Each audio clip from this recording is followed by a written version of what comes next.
So on this issue of Dembawa and what it means, it the let's see, Boris. I think you found that Thupten Jinpa used, what was it, real or something like that, a real path. The word real is gets to the point. I try to avoid overusing myself. I try to avoid overusing the word real, even though it gets to the point quite well in many instances, especially when one is doing an oral translation. On the spot, real will fit a lot of situations. The several scholars nowadays are calling the Gelugpa school, say that it is on the realistic side. And since realistic has many meanings, I say it says little. However, they use it because for a good reason, and it says a lot. The reason is that Gelugpas give a lot of status and work hard at giving status to conventional truths, or, as I'm translating it nowadays, veiling truths or veiled truths. And we don't need to go into it again, but they're truths for a veiling consciousness. They're truths that take them to exist for a consciousness that takes them to exist the way they appear. And nevertheless, in Gelugpa,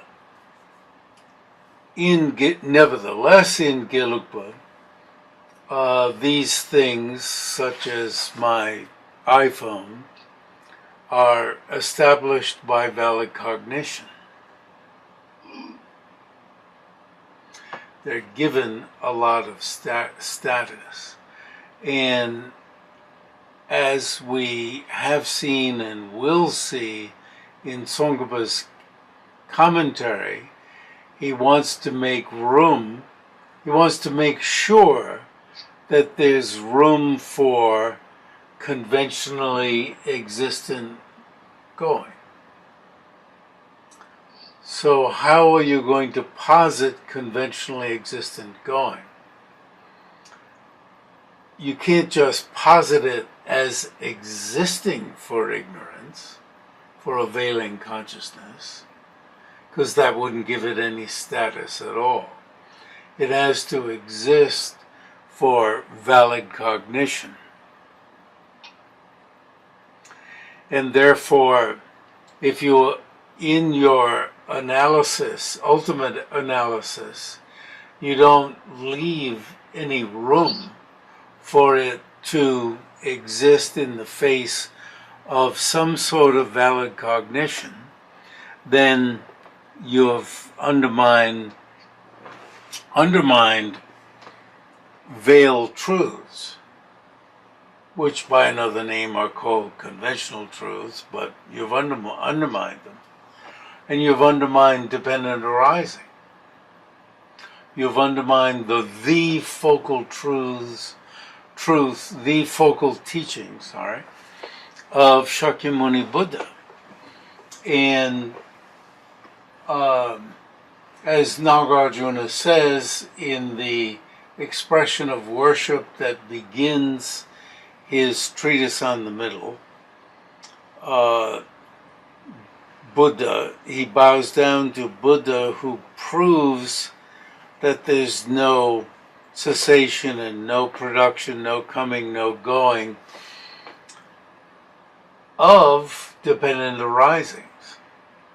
That dependent arisings have no cessation, no production, no coming, no going.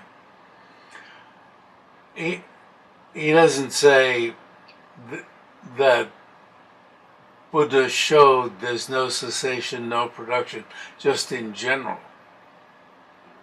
So one has to leave room for dependent arisings. And if they don't exist in the face of valid cognition, then they don't exist. So this, Tsong-kha-pa makes a complicated presentation of what kind of valid cognition establishes that coming and going don't exist, and what kind of and in the face of what kind of valid cognition coming and going do exist. So a number of scholars, even among my own students, put Gelugpa scholars in the class of the more realistic,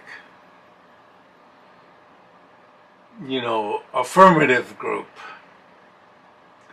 And they'll put Nyingmabas, for instance, in the class of the non-realistic.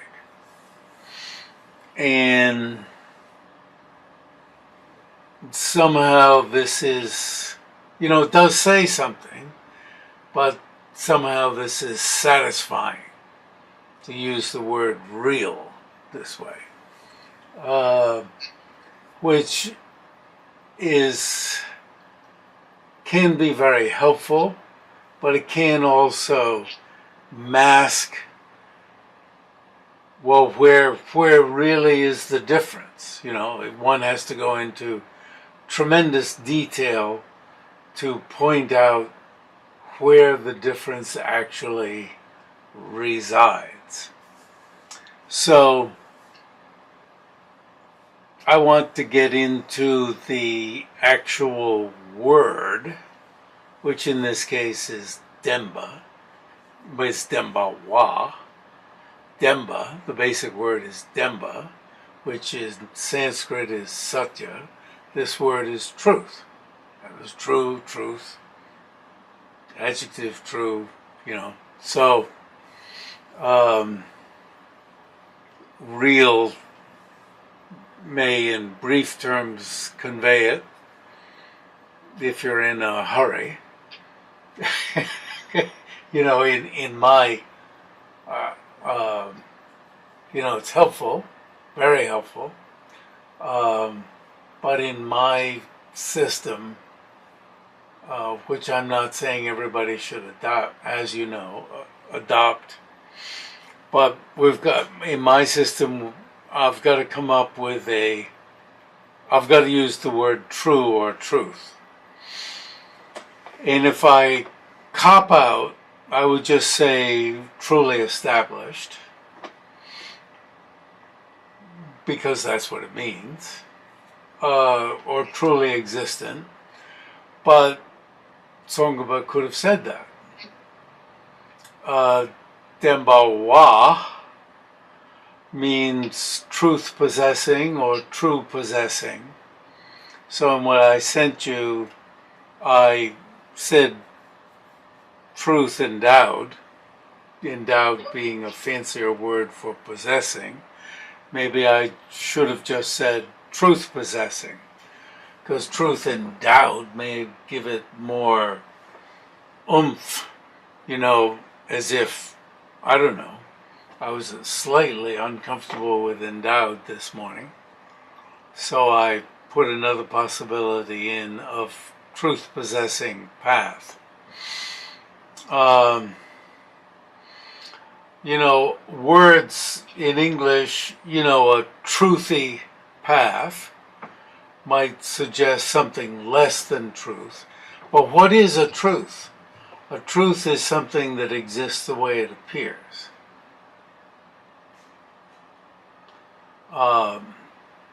So, truth-y or truth-ish might suggest something less than that which exists the way it appears, but it doesn't. There are a lot of ins and outs of that. Truly existent, truly established, and truly existent doesn't just mean existing the way it appears, because then emptiness, because it exists the way it appears in direct perception, would be truly established. So an etymology of truth is existing the way it appears, but a definition of it is different from just the etymology. The etymology is very important. So one could go with the etymology, which would be fine. The etymology says a lot. So, truth and doubt isn't bad. So that's why I try in my system to reflect as much as I can the term itself.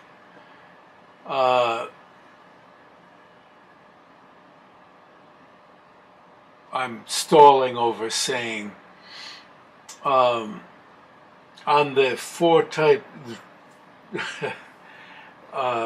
my Tibetan teachers have passed down the four types of translations. I was going to call it traditionally speaking, but I've stalled on using those terms because almost everything is tradition based. Whether we're talking about academics at the University of Virginia or academics at Gomang, everything is tradition. And often when scholars, in America or in Europe and so forth, they'll talk about the Tibetan scholarship as traditional scholarship, as if their scholarship is not traditional. So that's why I didn't want to call it traditional, you see. But my Tibetan teachers have talked about four types of translations: word translations, meaning translations, forward translations, and backwards translations. In other words, if you've got a series of words, do you translate them forwards or backwards? So, I try to do the word translation, and if that doesn't work, the meaning translation. And forward's good, but often you can't do that. You'll have to go back. I'll have to go backwards. And the more that I can do when I started translating go, I did traverse. The going over, I thought, well, if I translate this as traversed, it would be easier to read. But nowadays, as you know, I'm using the gone over, because that's closer to go. The gone. Now, what about for the future, what's not gone?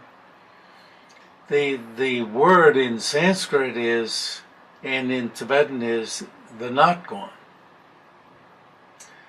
But I do a meaning translation. You see, the The word translation would be the not gone. The meaning translation is the not yet gone, because that suggests more what, the not gone could be past, but the not yet gone suggests that which you are going to go over. It indicates the plan. It narrows it down. But actually, if you have the gone and the not gone, you've got two that cover all possibilities. And some of the debates that come up, some of the discussion, is only understood if you do it as gone and not gone, because that divides it all into two. Gone and not yet gone, even within those two, leaves a third. And I don't mean the being gone over, but there's a third even, within the not gone, there's the not yet gone, which narrows down what you plan to go over. But I decided that not yet gone over is helpful. So, and I'll suffer. I'll let the translation suffer and put in a note and explain when we get to the section where you need an indication that the debate hinges around a more literal translation of the gone and the not gone. Anyway,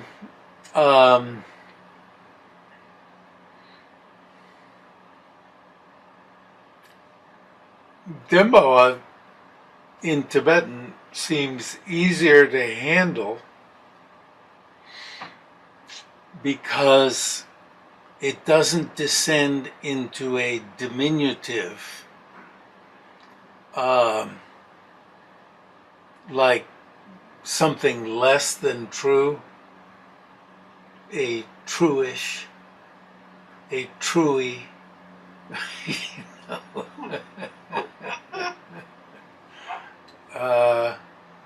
a truey path, a truish path, a true-like, being crossed. That does not. Now, I made a choice. Junior made a choice. Is separate from the two, and this is an attempt at a meaning translation, and I have decided to go back to a more literal translation that does not include the two. So all of those is separate from the two. I have now changed to that does not include the two. And it doesn't mean anything different from separate from. So I looked in the dictionary, the online dictionary, and somebody had is apart from the two, which is good, but the word, the Tibetan word, is much more like does not include the two. Not just like, is much more does not include the two. And if somebody translated it as that is apart from the two, that'd be, I'd say, well, that's a way of looking at it, and it's helpful. And that is separate from the two, yeah. But the Tibetan has a negative, and I would just about always, if not always, say not include. And not including and does not include conveys it a bit more clear than not including. Now, getting into detail like this causes us to have this is a way of handling this material, and you find that even though you're paying attention to nitty-gritties, the material along the way is appearing more to your mind. And you find that, you find that it's, even though there are maybe a multitude of ways of saying something, when you sort of sit back, you find that the meaning is more in your mind. If you haven't just clamped down on the various ways of saying something, if you, some people do, they clamp down on the multitude of ways and get frustrated. Now, in the very next part here, it says, that is, and you see Tsong-kha-pa felt the need to say it a different way. And my decision this morning is that the last of them is the best. That is not any of the two. But all of them seem to help. That is not at all the two. That is not in any way whatsoever the two. That is not any of the two. Now, of course, I have to choose one, because Herbert Gunther, I could understand why he did it. He's, I believe, an American, right? Herbert Gunther, living in Saskatoon. He's up in the cold part of Canada, since passed away, who used double translations. I forget what he did for emptiness, but it was like emptiness / fullness. Emptiness meant, it has a meaning of fullness, because it is what allows for fullness. So, it was brilliant, but also some people couldn't stand it. In one way, I felt, well, you got to settle on one or the other and explain it. But his books were full of this, and it was, one way of doing it, and tremendous contribution.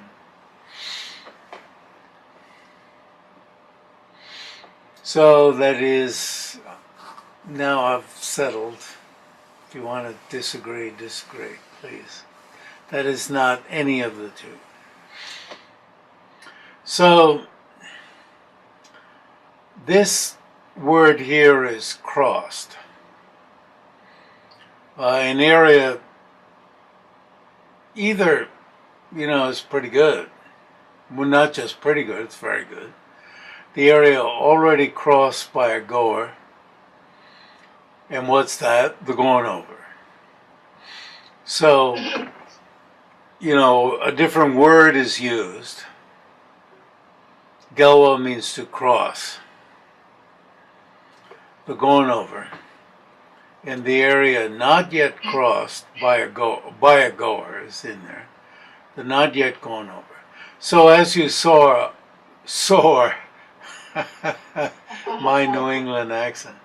But not just not New England, it's sort of the Providence, Providence, Barrington, Boston. Add in that R, the not yet gone over. The area already crossed over, the area not yet crossed over, is not known by valid cognition. So, these are carefully laid out. And let me tell you, it's very difficult. When he gets to what does exist conventionally to figure out, for me to figure out what exactly is different. You know, you read carefully here, okay. So you're doing ultimate analysis. This very simple analysis is ultimate analysis. You know, as I've said many times, it's the kind of question that a child asks. Objection. The area stepped on by a foot that is presently going is the being gone over. Well, you can't blame somebody for wanting to shout that at this point, right? Like, give me a break. And then Tsong-kha-pa helpfully adds in, since it, moreover, is not the gone over, of which an action of going has ceased, and is not the not yet gone over, of which an action of going has not been produced, Nagarjuna's statement, that does not include, this is from the stanza, right? That does not include the gone over and the not yet gone over in, and then Hopkins, well, not Woodward, junior, senior, whatever, is not established. The word established in Sanskrit is siddha. You know, like somebody who's accomplished something. These yogis who have accomplished something are called siddhas, right? And they have, the things that they have accomplished are called siddhis, siddhi. That, you know, what siddhi did you accomplish today? I accomplished the siddhi, you know, people make jokes, of making a good cup of coffee. And so, not established is asiddha. Is the negative. Not a. So the shortest perfection of wisdom is the single syllable a. It's just one syllable. That's the whole of that Perfection of Wisdom Sutra. A. So it's the absence of inherent existence. A. It's not a.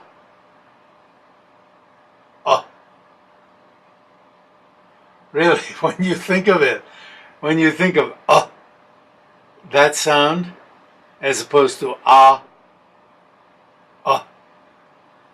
Now, sometimes people get hung up on the word established, and it's quite understandable. Translators have written me maybe one or two, or maybe just one. What does it mean? And that's why that's why I began this discussion. Not established, established, achieved. But in this case, you wouldn't say not achieved, but you can see why a siddhi would be an achievement, right? And a siddha would be somebody who's achieved something, established something in the mental continuum. Okay, so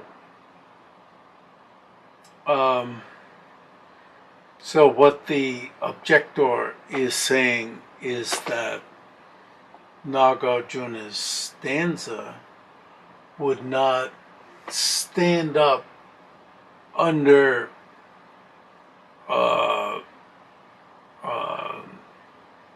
analysis, not ultimate analysis, it doesn't make any sense. It won't withstand looking into.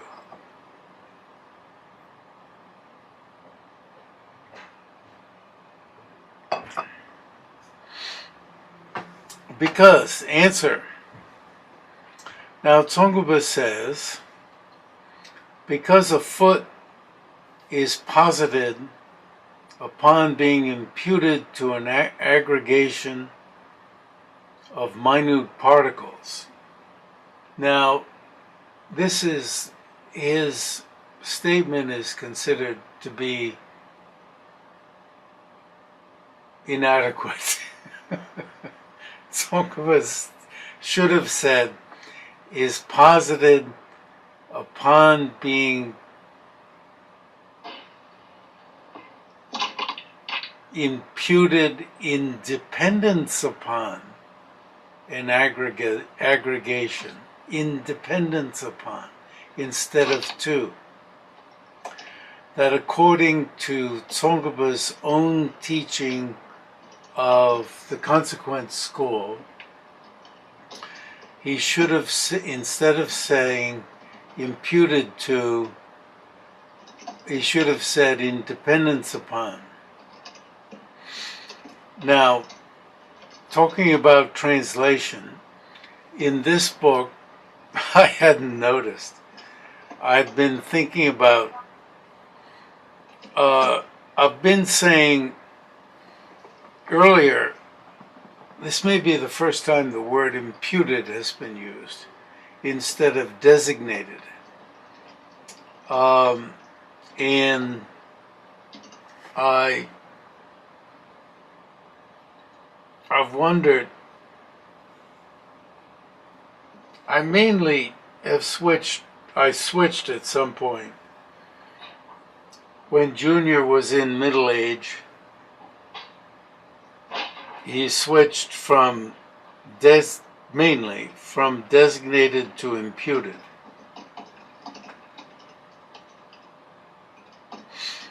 Not that designated is bad, but in the interest of using a single term,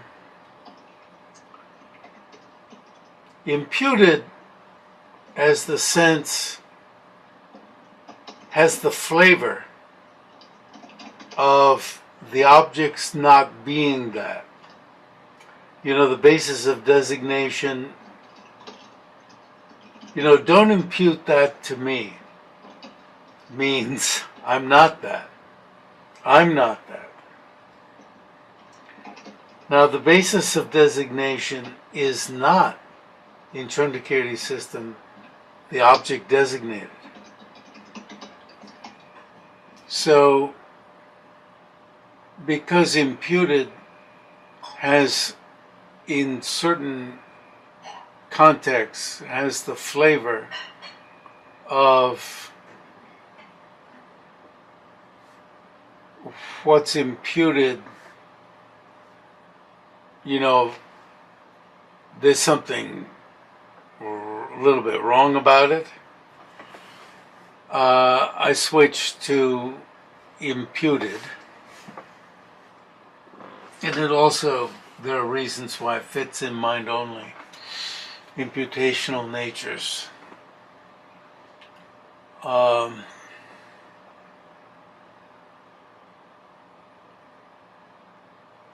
That's not the point here. It's two. Tsong-kha-pa said two. And in his own teachings, Tsong-kha-pa says it should be in dependence upon. Whether you say designated or you say imputed, it should be designated in dependence upon an aggregation of minute particles, or imputed in dependence upon an aggregation of minute particles.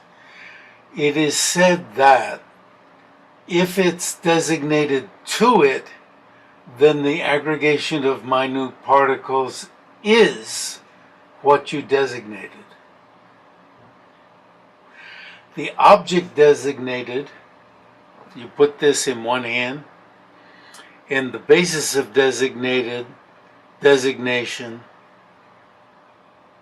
So as Nguyen Langdon, whose picture is over here, and he's used to be in Virginia over here, used to say, the object designated is not the basis of designation. The table is not the collection of the parts of the table. It's most interesting. Table is not the sound table. It's not, as so many people say, the label table. It's not. It's the object table is not the basis of the designation table. There's all this talk about the label as if we're talking about the sound, the name, the word, the label. No, it's the object designated. Table is so hard to understand. It's so hard. And in the interest of making something that's easy to understand, frankly, if what we were talking about is the label table, the word table, the sound table, is not the basis of designation table, we could learn the consequence school's teaching in an afternoon, maybe in an hour, maybe in a half hour, maybe in 5 minutes. Some of us would say, I already know that. I already know that the word gold is not the basis of designation gold. Otherwise, I would be rich, because I've got the word gold. And I know that I don't, okay, that if I want to get a lot of gold, I can't just say the word gold. So a lot of people are talking about the label gold is not the basis of designation gold. And in fact, that is something that can be hard to understand, really. That words are not the basis of designation, really. And it can be really hard when, because our words are so fused with this thing that's appearing to our mind. Really can be hard. And I'm saying it can be simple as. But separating out just the word, because we're so wordy, as if when we work in words, we're working with the fact, that it can be a really great liberation to learn how to separate those two. But that's something,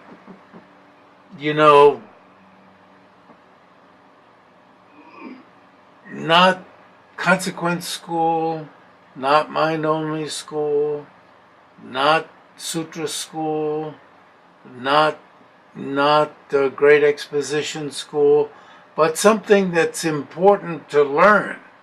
Something that can be, I'm Jeffrey.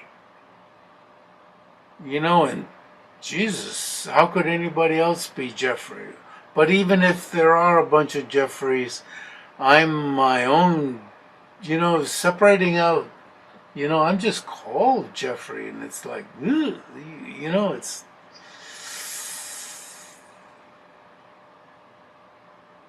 you almost, after a while, I can't stand thinking about it, it can be like that. But still, when that's understood, that's not the consequence. It may be on the road to it, and it may be important for getting on the road to it. But, okay? So, it's said if the object designated and the basis of designation, if you were the object designated were the basis of designation, then in fact things would inherently exist. And so this statement has to be understood, that what Tsong-kha-pa means is imputed independence upon an aggregation of minute particles. Thus, I switched, or middle-aged, or whatever age it was, from designate to impute, because impute has a bit of the flavor of there's some separation. But, of course, now in Langdon using the two hands again, it makes it look easy again. As if, how could it be object designated, the basis of designation, and how things appear, and wow, this is, what does it mean? And then even some texts speak of imputing the term pot to this bulbous, blah blah thing with a flat base and able to hold fluid. It'll put in quotes the term, and it doesn't look as if you've got object designated, which is the actual object, and the basis of designation. Sometimes the text itself even reads that way. Yeah. So we are approaching 2 minutes left. So label even has the label at its best means the word. At its worst means like you got a mayonnaise jar and you add a label on top of it. That's the worst, even something further. Like the old inherent existence being like a hat or like horns on the head, on an animal's head. It's something beyond, beyond on top of the animal. Inherent existence is something like that.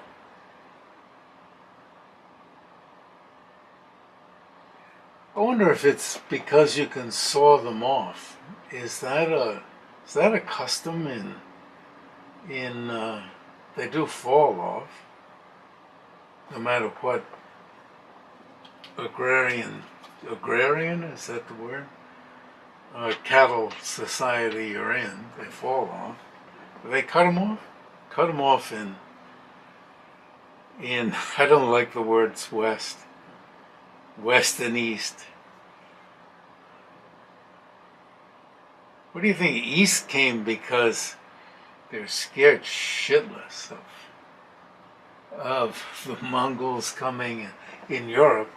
They did come. Mongols came from the east. And I was just listening to Timothy Snyder, right? Saying that, well, so-and-so Khan had to stop somewhere, where was it? In Hungary, was it? And go back to a funeral. And if that Khan hadn't stopped, none of us would be here. And he said, It's understandable. They were looking for a route. He wasn't putting down the Mongols as people often do.